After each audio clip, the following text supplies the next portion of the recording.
Hola, soy Andy y estudio Historia. Si te interesa el fascismo histórico, quédate hasta el final del vídeo porque esto no te lo cuentan ni en el cole ni en la Wikipedia. El fascismo es posiblemente el fenómeno histórico más complejo, polémico y traumático de nuestra historia reciente. De hecho, influye mucho al ver lo que hay antes y después. Para comprender y aproximarnos mejor, debemos tener en cuenta lo que hacemos mal desde el principio. Por ello destaco 7 errores generalizados. 1. Empezar a entenderlo desde su final. Esto no quiere decir que fueran pacíficos al principio, pero así no se entiende cómo lo veía la gente y cómo creció. Porque cuando empieza no se veía como lo vemos ahora. No se conocía el exterminio industrial de los campos de concentración ni los fusilamientos masivos que siguieron al golpe del 18 de julio en España. Donde nosotros vemos ovejas marciales en masa, mucha gente veía orden en tiempos radicalmente convulsos. Aunque por supuesto lo sabía que lo veían con preocupación. Pero los muchos tardaron en reaccionar y de hecho entregaron Etiopía, Austria, España, Checoslovaquia en las vísperas de la Segunda Guerra Mundial. 2. Entenderlo según su teoría.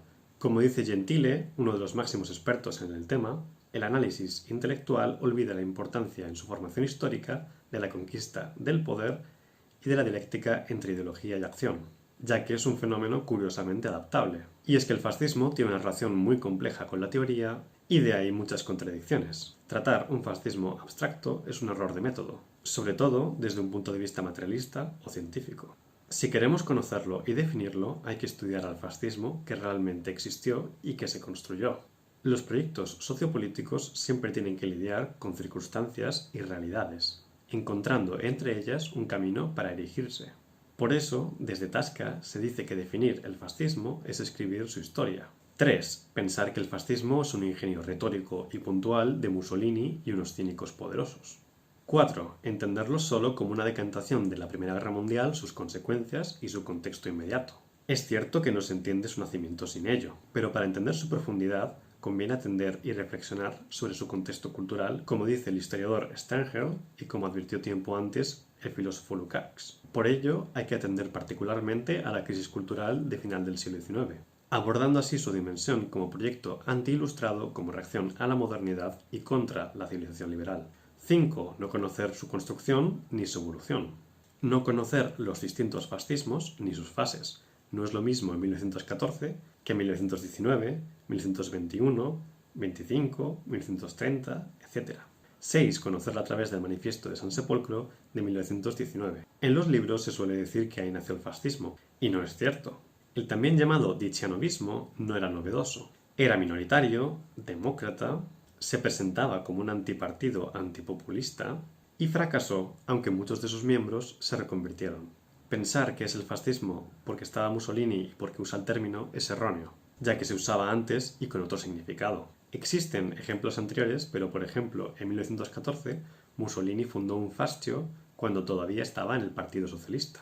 El fascismo, que se ganó su nombre, se formó en torno al escuadrismo, que se hizo un movimiento de masas a mediados de 1920. Y de acuerdo a Gentile, si hay una fecha para el nacimiento del fascismo, es 1921, cuando se reorganiza el movimiento como partido milicia.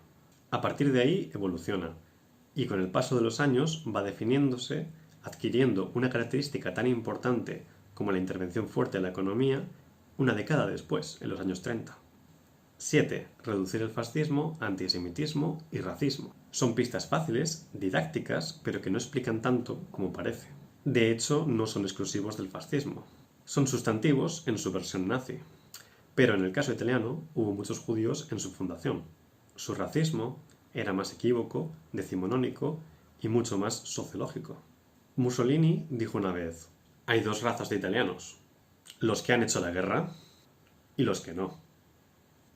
Por último, a mí también me gusta recordar que la mitad de las víctimas mortales de los campos de concentración no eran judías. Un dato que es fácil de encontrar, pero que no se ve reflejado en el cine. Espero que hayáis aprendido de forma amena, porque pueden venir más y mejores vídeos sobre fascismo. Gracias y hasta la próxima.